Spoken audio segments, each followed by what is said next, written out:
Week 4 NFL Picks with Uzi. The Vikings have done it again. They've done it again. We can't be stopped. You just seen what we did to the Texans and C.J. Stroud? The Packers are not ready for this vicious, violent Vikings defense. You cheeseheads will be begging for mercy during halftime. We are clearly the best team in the NFL right now. And the fact that some of you believe that this is going to be a solid game, no, it will not. This game is a big mismatch. It's like the 2008 Lions going up against the 85 Bears. We're going to give those boys a beatdown they'll never forget. Give me my Vikings winning over Green Bay by 10 points. First game on Thursday, we got the Cowboys and Giants going at it. Two trash teams battling. You know, it seems like the Cowboys look more and more pathetic as the weeks go by. The Ravens damn near put up 500 yards against them. This is America's defense? First of all, Dallas, you call yourselves America's team. America's team?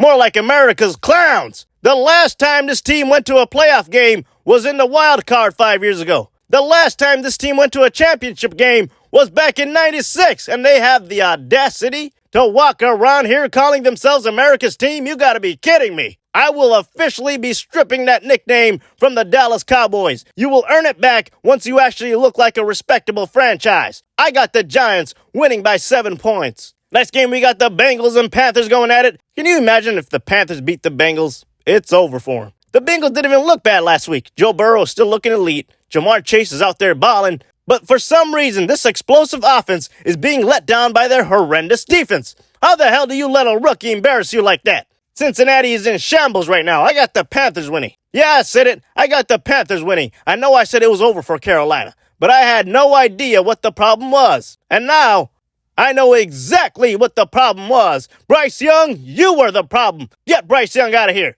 Give me the Panthers and Andy Dalton winning by 7 points. Next up, we got the Saints and Falcons going at it. What is going on with the Saints defense lately? It seems like they're carrying on the legacy of the bounty hunters back in the day. Remember when they tried to murder Brett Favre on live television? Looks like they're bringing back the old bounty gate culture. These guys don't want to play football. They want to play street ball. Yeah, and in the streets, we don't play with balls. We play with bullets, you heard me? Oh, they got real killers on defense. Give me the Saints winning by 10 points. Next game, we got the Texans and Jags going at it. Two teams that got hammered last week. We all know what happened to the Texans. My Vikings wiped the earth with their skulls. The Jags got plowed by the Bills, 47-10. Yuck. The Texans should redeem themselves against the Jags. Mr. Khan needs to sell this team to Russia. Fire everybody on the coaching staff. And lastly, T-Law needs to receive a spine buster from The Rock. If you smell what The Rock is cooking. Give me Houston winning by 10. Next game should be a good one. Broncos and Jets, Bo Nix and Aaron Rodgers. You know, Rodgers last week, he looked real great against the Patriots.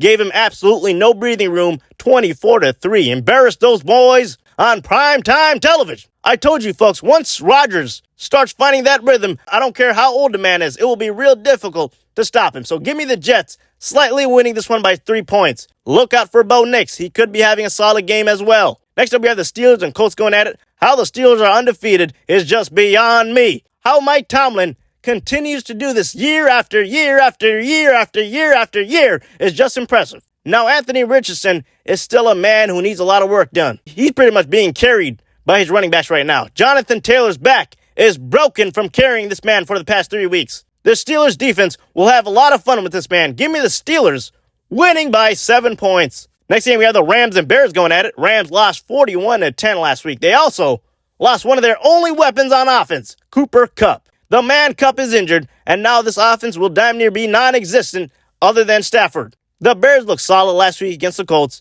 Caleb Williams looked legit out there, 350 yards, his best game so far in the NFL. Looks like he's getting comfortable with his receivers, and he's out there throwing dimes. With Kupp being injured for the Rams, I gotta give this one to Chicago. Give me the Bears winning by 3 points. Next up, we have the Eagles and Bucks going at it. Saquon Barkley, 17 carries, a $147. Oh my goodness, what was he on? The Bucks looked horrendous last week. And you ask yourself, what happened? Where's Baker Mayfield? Listen, this team only does well against terrible or half-decent teams. They fold like a lawn chair when it comes to real competition. Give me Philly frying those boys like some cheesesteak. Next game, we got the Patriots and Niners going at it. Is this even a question? We don't need to break down or analyze anything. I think New England has shown us their true colors. They're not who they think they are. Give me the Niners winning by 7 points. Next game, we got the Commanders and Cardinals going at it. Kyler Murray is coming into this game real angry. Man, I'm telling you, those close games will kill you.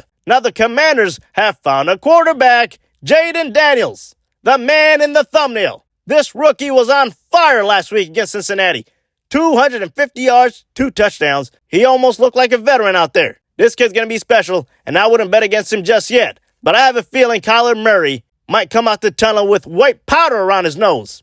That is one angry quarterback. Give me the Cardinals bouncing back from that loss and winning by 3 points. Next game, we have the Chargers and Chiefs going at it. J.K. Dobbins needs to step it up against the Chiefs because usually the best way to beat a superpower team like Kansas City is going heavy on the run. Who am I kidding? They're not listening to me. Give me the Chiefs winning by 10 points. Those boys don't listen. Last game on Sunday, we have a great matchup between Lamar Jackson and Josh Allen. Bills versus Ravens on primetime television. Oh my! This is a good one. Derrick Henry was feeling himself last week. 150 yards on the ground is unbelievable. Damar Hamlin also caught his first interception of his career. Crazy. This is going to be a fun shootout, but I'm taking Lamar and his Ravens to come out with the victory. Give me B more, winning by 7 points. Next up, we have the Dolphins and Titans going at it. The Dolphins looked terrible last week, understandably so. They're literally missing their commander-in-chief, Tua. Skylar Thompson is not the answer, man.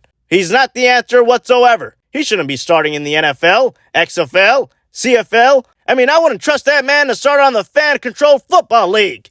I'm taking Will Levis and the Titans to win over Miami by 3 points. Final game of the week, we have the Lions and Seahawks going at it. The Seahawks went crazy against the Dolphins. Geno Smith throwing for almost 300 yards. DK Metcalf and Zach did their thing against Miami. The Lions, on the other hand, beat a red-hot Cardinals team.